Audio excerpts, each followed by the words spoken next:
Wednesday, July 16. Uncircumcised lips.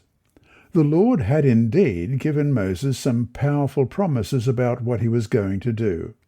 Though that encounter must have encouraged Moses, his encouragement was probably short-lived, given the response that he received from his people. Read Exodus chapter 6, verses 9 to 13. What happened next, and what lessons can we take from this story about times of disappointment and struggle in our lives? Exodus 6, beginning at verse 9. So Moses spoke thus to the children of Israel, but they did not heed Moses because of anguish of spirit and cruel bondage. And the Lord spoke to Moses, saying, Go in, tell Pharaoh king of Egypt to let the children of Israel go out of his land. And Moses spoke before the Lord, saying, The children of Israel have not heeded me. How then shall Pharaoh heed me? For I am of uncircumcised lips. Then the Lord spoke to Moses and Aaron and gave them a command for the children of Israel and for Pharaoh king of Egypt to bring the children of Israel out of the land of Egypt.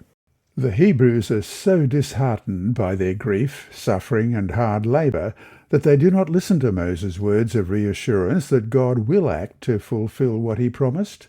They have waited so long for it, and their expectations have not been met. Why would it be different now? They were losing heart and hope, which must have been even more bitter because perhaps for the first in all their lifetimes they saw real hope of deliverance. And yet, who hasn't been in similar place?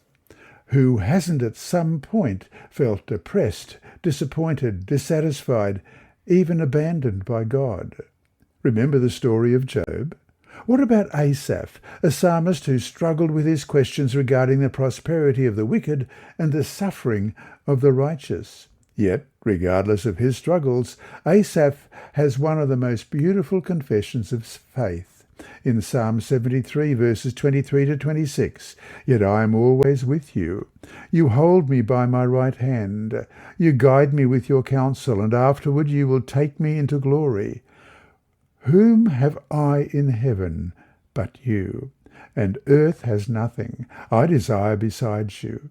My flesh and my heart may fail, but God is the strength of my heart and my portion forever. And that's from the NIV.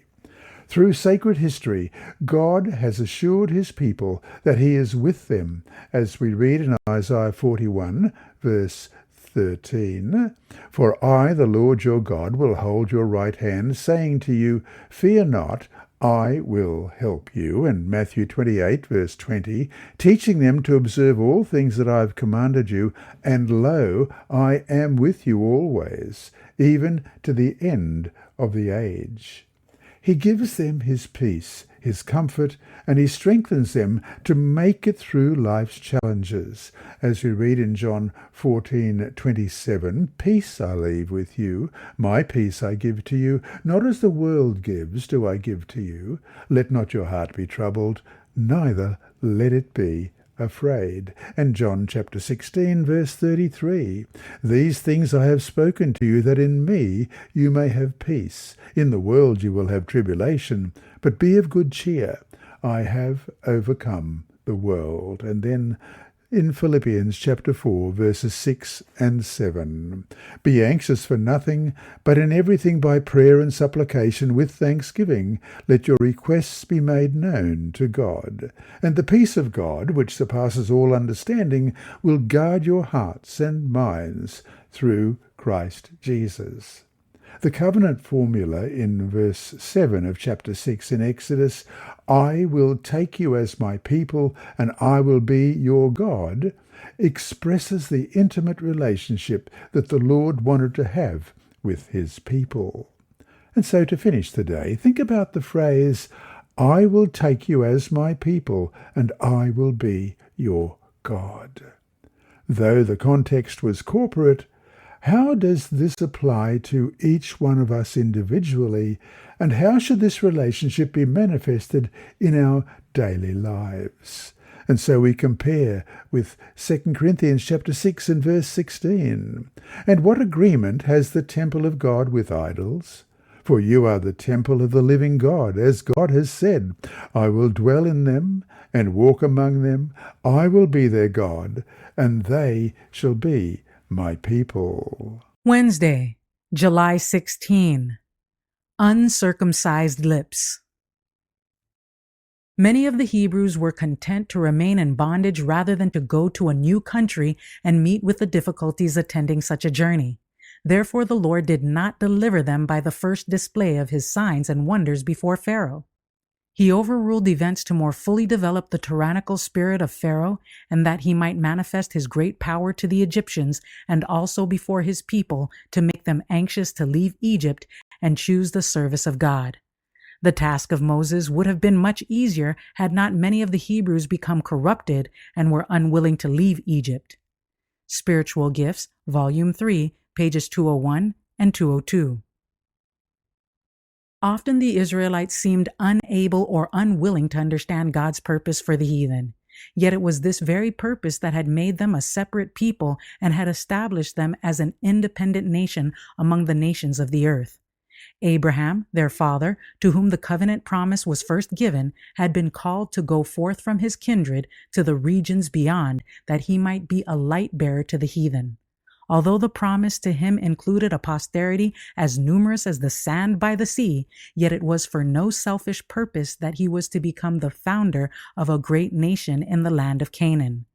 God's covenant with him embraced all the nations of earth. I will bless thee, Jehovah declared, and make thy name great, and thou shalt be a blessing, and I will bless them that bless thee, and curse him that curseth thee, and in thee shall all families of the earth be blessed. Genesis chapter 12, verses 2 and 3. In the renewal of the covenant shortly before the birth of Isaac, God's purpose for mankind was again made plain.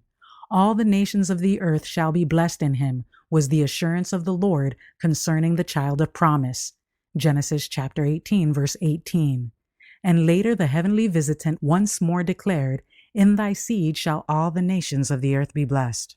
Genesis chapter 22, verse 18.